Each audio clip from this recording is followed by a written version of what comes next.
The conference room smelled like burnt coffee and old secrets.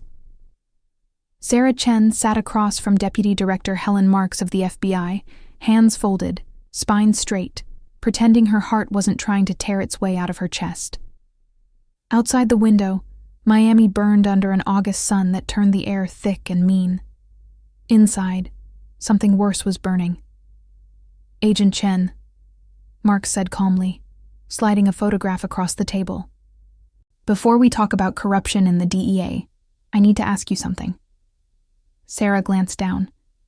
Her father's face stared back at her. Marcus Chen. Dead.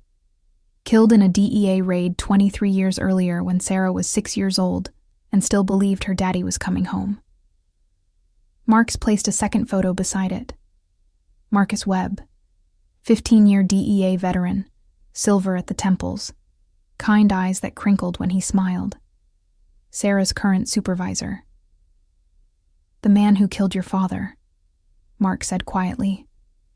"And the man you've been working with every day for the past 6 months." Marks leaned forward, and her voice dropped to something that felt like a scalpel cutting through pretense. "So tell me, Agent Chen, do you believe in coincidence?" Sarah's throat closed. The question wasn't academic. It was a test. Because this meeting, the one she'd requested to report corruption, had just become something else entirely. An interrogation about whether she was here for justice or revenge. "I didn't know," Sarah said, and her voice came out steadier than she felt. "Not until 2 months ago. I looked him up after—" She stopped. "After what?" Marks pressed. Sarah met her eyes. "After I realized the entire Miami office was dirty." The silence that followed felt like falling. 3 months earlier, Sarah had still believed in the badge. Fresh out of Quantico, 26 years old, top marks in criminal psychology and tactical response, she'd requested Miami because she wanted to matter. The war on drugs, the front lines, real impact. She'd grown up without a father because of the cartels, and some part of her, the part that still believed the world could be fixed, thought working DEA would balance the scales. At first, everything looked normal. The office was gritty, overworked, understaffed like every federal agency trying to fight an unwinnable war. The other agents seemed sharp, tired in the way soldiers got tired, dedicated to a mission that never ended. Then the cracks appeared, small things at first. A raid scheduled for dawn that hit an empty warehouse. Tip-off blamed on bad intelligence. Evidence logged into the system that came up short during inventory, chalked up to clerical error. An informant who vanished 12 hours before testifying, written off as cold feet. Individually, they meant nothing. Bad luck, human error, the fog of war. Together they formed a pattern that made Sarah stop sleeping. She started documenting. Not in official reports, she wasn't stupid, but in a leather notebook she kept locked in her car. Dates, operations, outcomes, who knew what when, which cases moved forward and which ones died quietly. By week 6, she had 3 pages of inconsistencies. By week 10, she realized it wasn't a few bad agents skimming off the top. The DEA office in Miami wasn't dismantling cartels. It was regulating them, managing the flow, protecting certain operations while sacrificing others. A controlled burn to maintain the illusion of law enforcement while profits kept flowing to the right people. And once she saw it, she couldn't unsee it. That's when Marcus Webb found her in the parking garage. It was late, past 10. Most of the office empty. Sarah was heading to her car when Webb materialized from the shadows near the stairwell. Not threatening. Not yet. Just there. "You're observant," he said. Not a compliment, a statement of fact. That's usually a strength in this line of work. Sarah's hand drifted toward her service weapon. Webb noticed. The corner of his mouth lifted in something that wasn't quite a smile. "I'm not here to threaten you, Chen. I'm here to warn you. People who ask the wrong questions don't retire from this office. They disappear. Car accidents, botched home invasions, suicides that devastate their families. And if I don't stop asking? Sarah kept her voice level. Webb stepped closer, close enough that she could smell his cologne, see the lines around his eyes that came from 20 years of violence and compromise. Then you're already dead, he said softly. You just don't know it yet. He walked away, left Sarah standing there with her pulse hammering and the certainty that she'd just been given her only warning. That night, she didn't go to internal affairs. She didn't trust them. Didn't trust anyone inside the system that had been rotting from the inside for God knew how long. She went higher. She called the FBI. Deputy Director Helen Marks met her in a safe house in Coral Gables 2 days later. Sarah laid out everything she'd documented.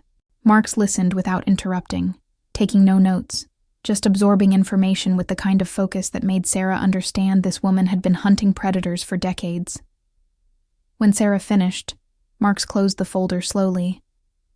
We've suspected Miami for years, she said. But suspicion doesn't put people in prison. We need evidence, documentation, the kind that survives cross-examination and appeals. So what happens now? Sarah asked. You go back, Marks replied. You keep working. You keep documenting. And you don't trust anyone. Not your partner, not your supervisor, no one. Sarah felt the air leave her lungs. You're asking me to go undercover against my own office.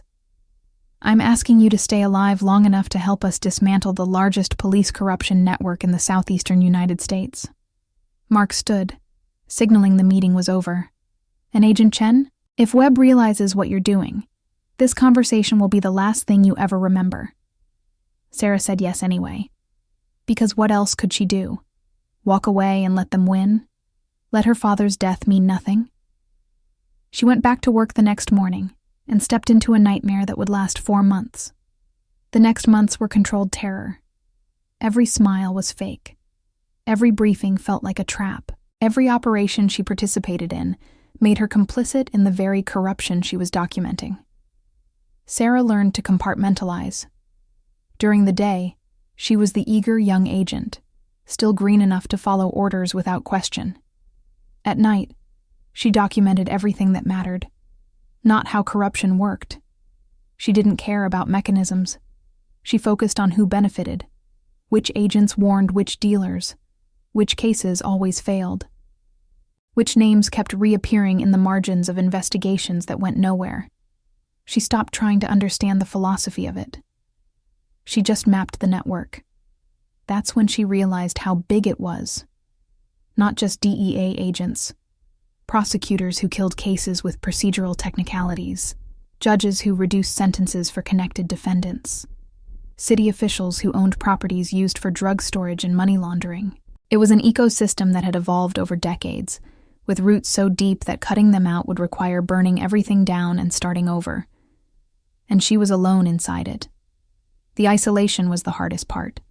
Watching criminals with badges laugh over coffee, sitting in briefings where operations were designed to fail, knowing that at any moment, someone might realize what she was doing and decide she was too dangerous to live.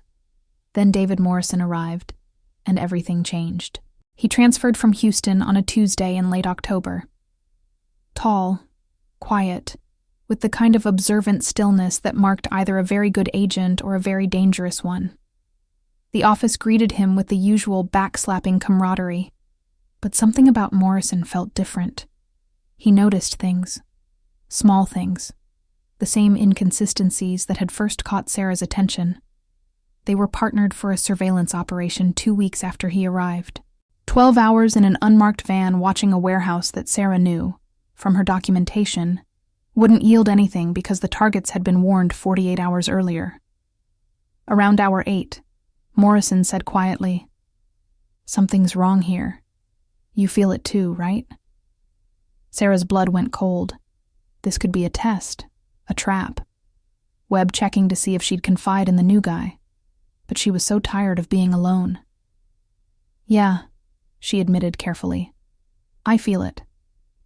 Morrison didn't push. Didn't ask for details. just nodded like she'd confirmed something he'd already suspected. Over the following weeks, they built something that looked like trust. Morrison had noticed irregularities in Houston, too. Transfers that didn't make sense, investigations that collapsed right before indictments, evidence that vanished. He'd requested Miami partly to escape it, only to find the same rot wearing different faces. They started sharing observations. Nothing explicit at first, just questions, doubts. The kind of conversation that could be explained away as professional concern if anyone overheard. Then one night, during another pointless stakeout, Morrison said, "I think it's everywhere. Not just Miami or Houston. I think the whole system is compromised."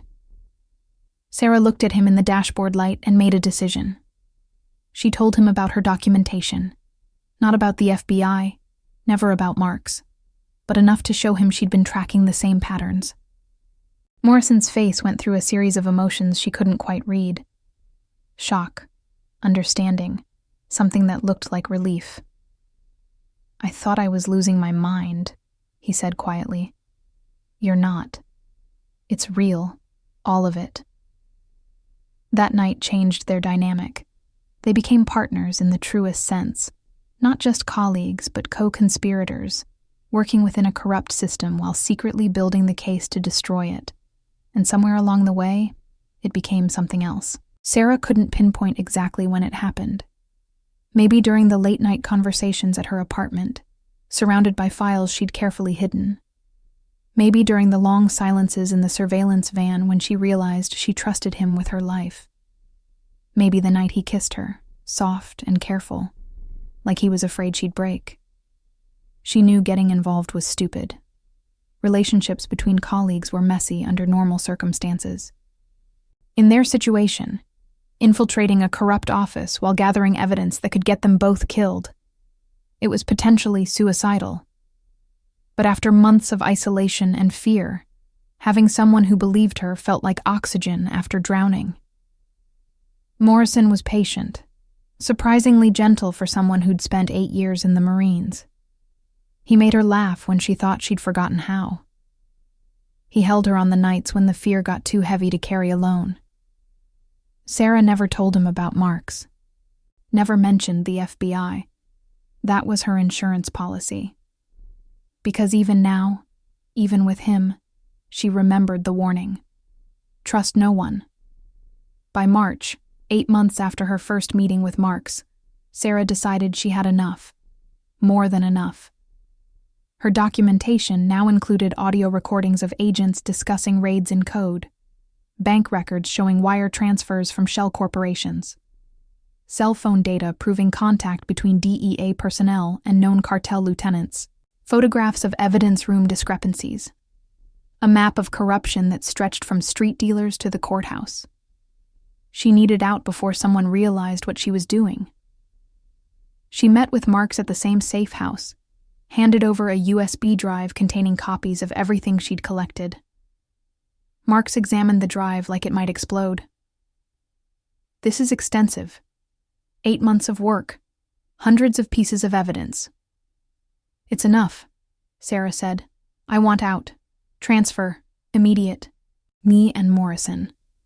Marks looked up sharply. "Morrison?" "He's been helping me. We trust each other." "Agent Chen, the parameters were clear. You don't trust anyone." "I needed help. I couldn't do this alone." Sarah leaned forward. "He's clean. I'd stake my life on it." "You already have." Marks closed her eyes briefly. "This complicates things." "I don't care. Get us both out. Witness protection if you have to. But we're done." Marks was quiet for a long moment. "You've done excellent work. Truly exceptional. But we need to be strategic about extraction. If you both request transfers right now, it'll raise every red flag. People will start asking questions. Evidence might disappear. Witnesses might die." "How long?" Sarah asked, though she already knew she wouldn't like the answer.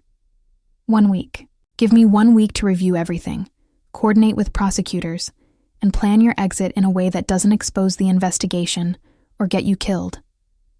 Every instinct screamed that something was wrong. But what choice did she have? She'd already handed over the evidence. Going rogue now would just make her a target. 1 week, she agreed. 1 week. And Agent Chen? Be careful. Webb is smart. If he suspects anything... I know. But she didn't know. Not really. Because 3 days later, Webb announced a mandatory team-building weekend. Barbecue at a ranch property an hour outside the city. Friday through Sunday. Bonding exercises. Mandatory fun. Sarah tried to decline, said she had plans, but Webb personally insisted with that same friendly smile that didn't reach his eyes. Everyone's going, Chen. It'd look weird if you're the only one who doesn't show. People might think you don't trust the team. Morrison caught her eye across the briefing room. He felt it too. The wrongness. The ranch sat at the end of a dirt road in the scrub country west of the city, surrounded by palmetto and pine and nothing else for miles. 8 agents total. No families, no civilians, no witnesses. Complete isolation disguised as celebration. Sarah felt her skin crawl the moment they arrived. They grilled burgers and drank beer as the sun set bloody and red over the tree line. Everyone was relaxed, laughing, swapping war stories. Maybe Sarah was being paranoid. Maybe it really was just a barbecue. Maybe the fear had finally broken her sense of reality. Around 10 p.m., she went inside to use the bathroom. On the way back, she passed an office with the door slightly ajar. Voices inside. She stopped, pressing herself against the wall. After everyone's asleep. 3 a.m. Chen first, then Morrison. Webb's voice. Make it look like an accident? Patterson. Junior agent, ambitious, the kind who'd do anything for a promotion. Doesn't matter. We're 2 hours from the nearest sheriff. Plenty of time to stage whatever we need. Hutchins already confirmed the FBI knows everything. We do this tonight or we all go down. Sarah's vision tunneled. Her breath came in shallow gasps. They were going to kill her. Not tomorrow. Not next week. Tonight. In 3 hours. She found Morrison by the fire pit and pulled him aside, into the shadow of the barn where the light didn't reach. We have to go, she whispered. Right now. What's wrong? This whole weekend is a setup. They're planning to kill us. Both of us. 3 a.m. His face went pale in the moonlight. How do you know? I heard them. Webb and Patterson. They know about the evidence. They know about the FBI. Her voice cracked. Someone told them. Someone high up. We're not getting out of here unless we leave right now. Morrison grabbed her shoulders.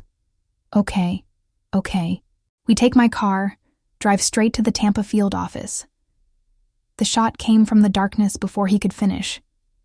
Morrison dropped like a puppet with cut strings. Sarah dove behind the barn wall, service weapon out, scanning for the shooter. Movement by the house.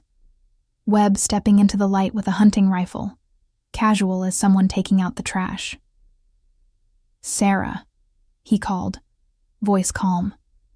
Reasonable. Don't make this harder than it has to be. Come on out. We'll talk about this like adults. She didn't answer. Couldn't answer. Morrison was down, blood spreading dark across his shirt, not moving. We know about the FBI, Webb continued, stepping closer. We know about your meetings with Marks, your documentation. Very thorough work, by the way. But you should have known better than to trust federal agencies. They leak worse than a rusted bucket. He lowered the rifle slightly, like they were having a friendly conversation. Here's what happens next. You put down your weapon and come out, or I put another bullet in your boyfriend. And this time I'll make sure it counts. Sarah's mind raced. She was outgunned, outnumbered, trapped. Morrison needed a hospital or he'd bleed out. And Webb was right. They were miles from help.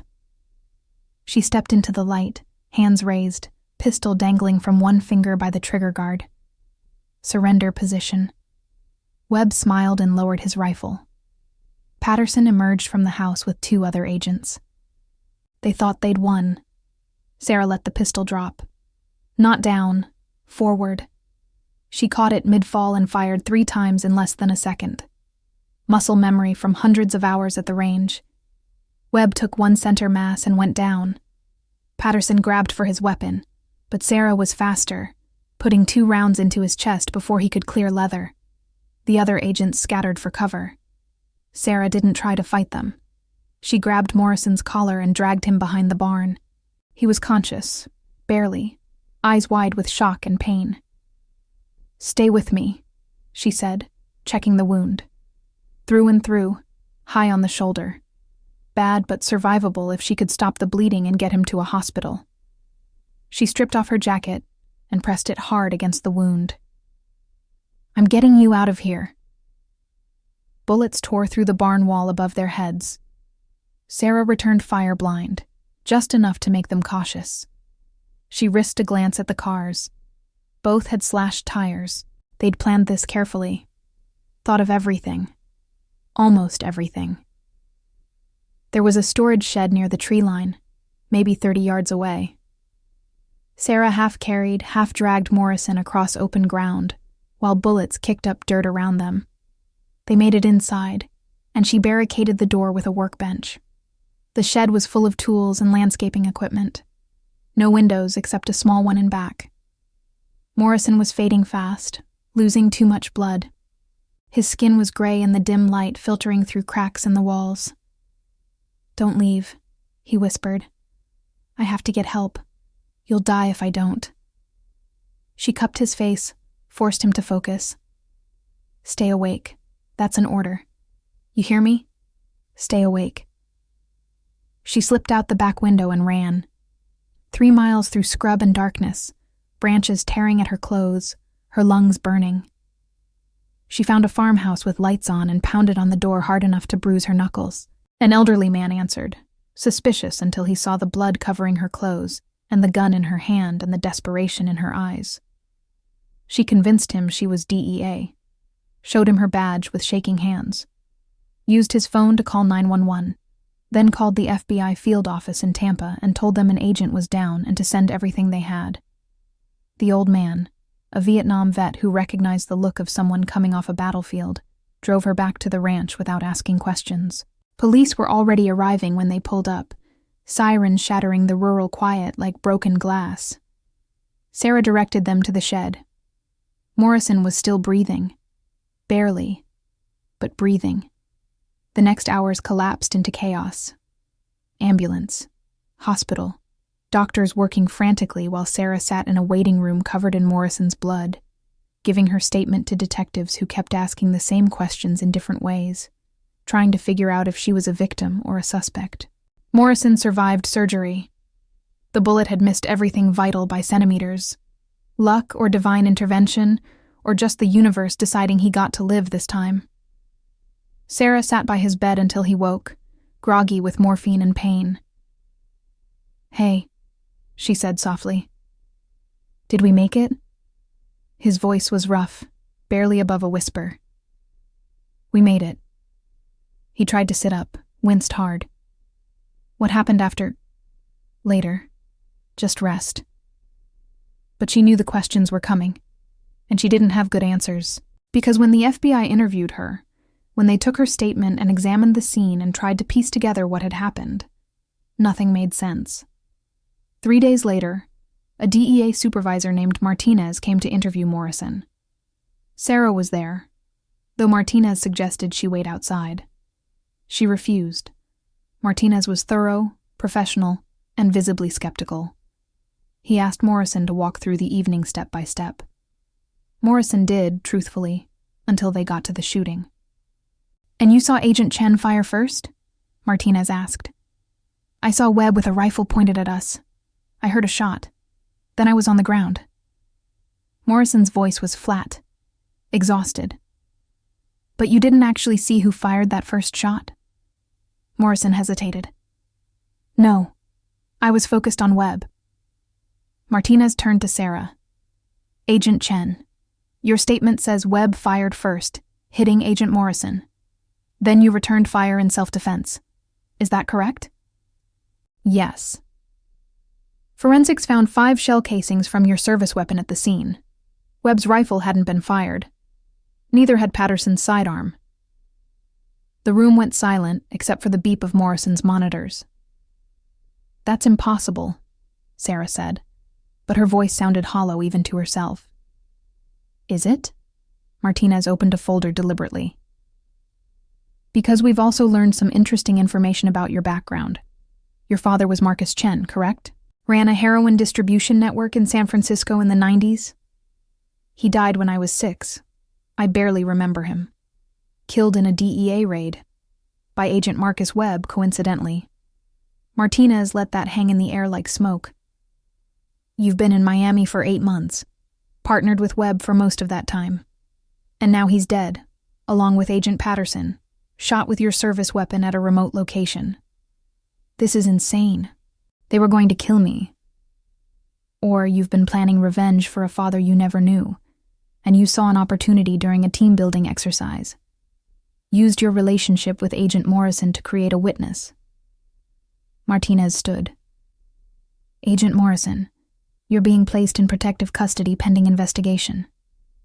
Agent Chen, you're suspended effective immediately pending criminal charges. They arrested Morrison that night. Cuffed him to the hospital bed despite his injuries. Sarah tried to see him but was barred from the room. She went home to her apartment and found it had been searched, her files confiscated, her computers seized, her life turned inside out. Everything was falling apart. 8 months of work, 8 months of fear. And it was all collapsing because someone had flipped the script and made her the villain. Sarah considered running. Mexico was 3 hours south. She had cash hidden, a fake ID prepared for exactly this kind of emergency. But running meant abandoning Morrison, meant letting them win, meant admitting defeat. Instead, she started making calls, not to DEA, not to local police, to journalists, civil rights attorneys, anyone who might listen to a story about systematic corruption that reached from the streets to the courthouse. Most thought she was crazy. A few listened politely and promised to look into it. One, a reporter from the Miami Herald named Elizabeth Coe, agreed to meet. Sarah laid out everything. Every name, every connection, every piece of evidence she'd collected. Coe took notes, asked pointed questions, promised to investigate. It wasn't much, but it was something.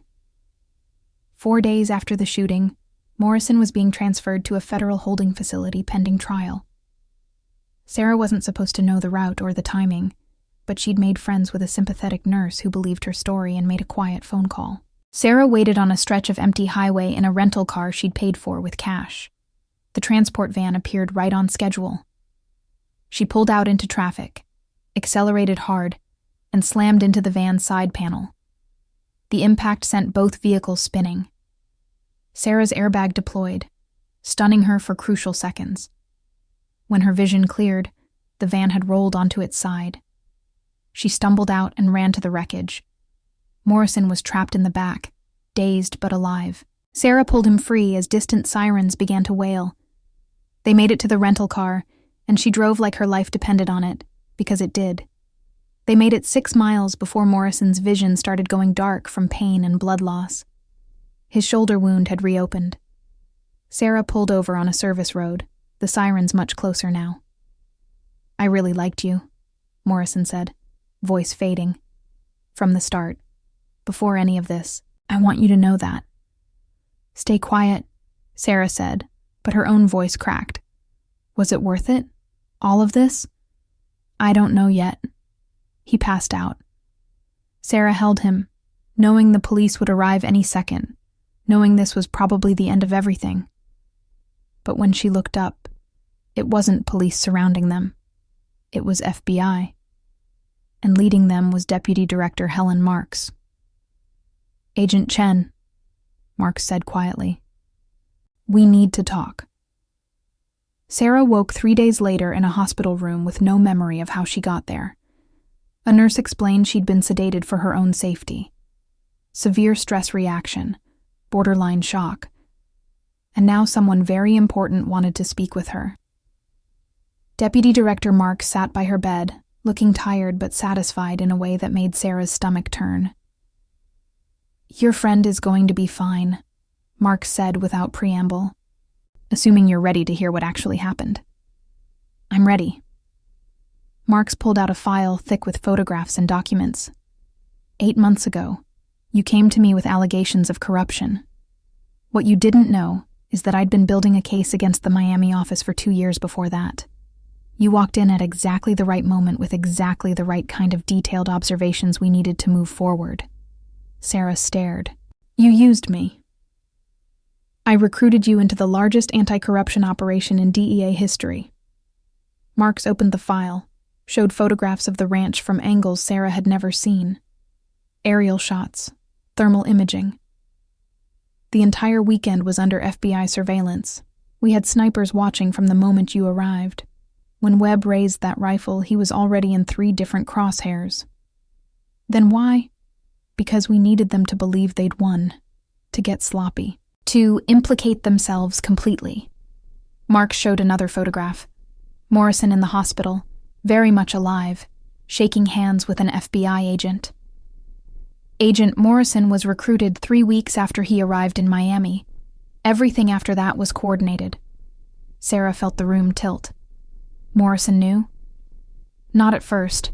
We read him in after you started showing him your files. He volunteered to help. The relationship that developed.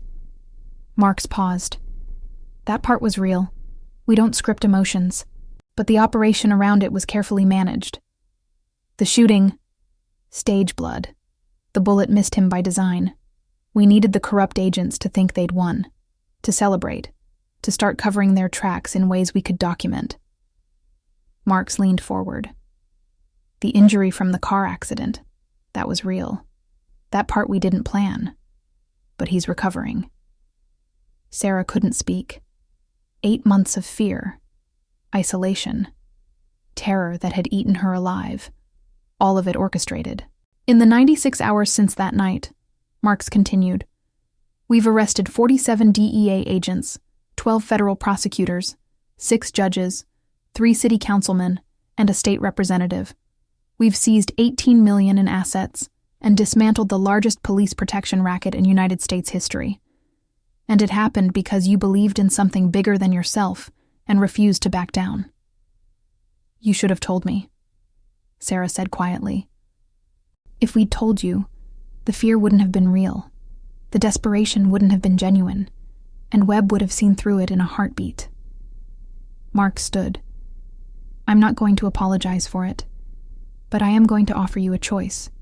You can return to regular DEA work with a commendation and our gratitude. Or you can join a task force I'm forming.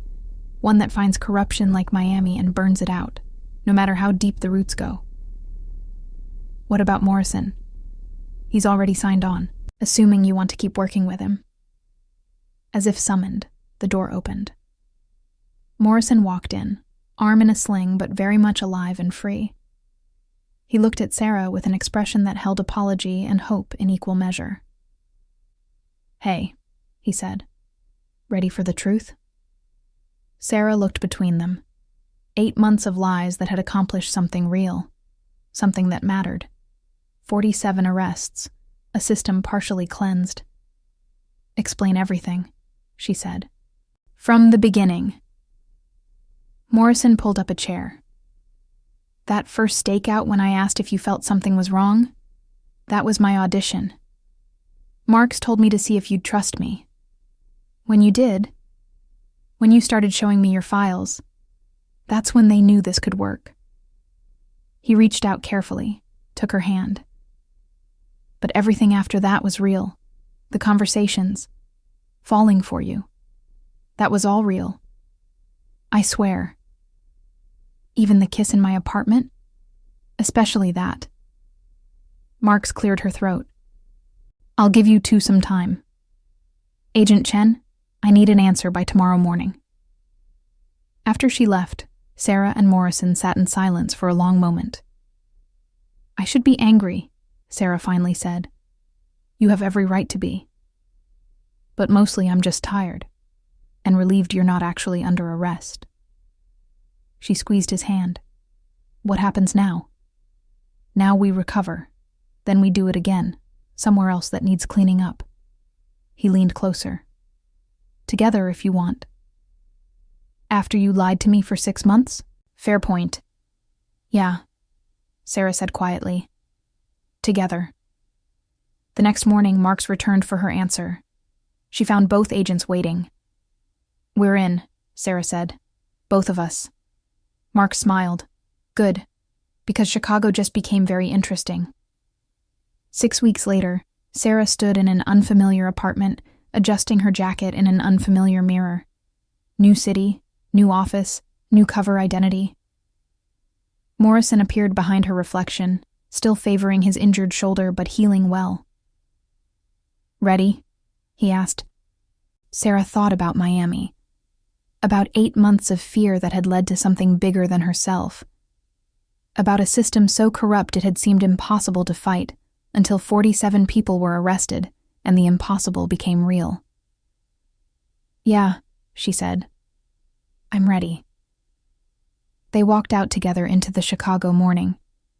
Behind them, in Miami, trials were beginning. Evidence was being presented. Decades of corruption being dragged into the light. One agent who'd believed the system could still work. One operative who'd helped her believe it. And a deputy director who'd gambled that trust and deception could coexist long enough to accomplish something impossible. As Sarah settled into her new desk, opening files on a police department that looked disturbingly familiar, she felt something she hadn't experienced in months. Hope. Not the naive kind that ignored reality or pretended evil didn't exist, but the harder hope that came from knowing the fight was worth it. That corruption thrived in darkness, but couldn't survive sustained light.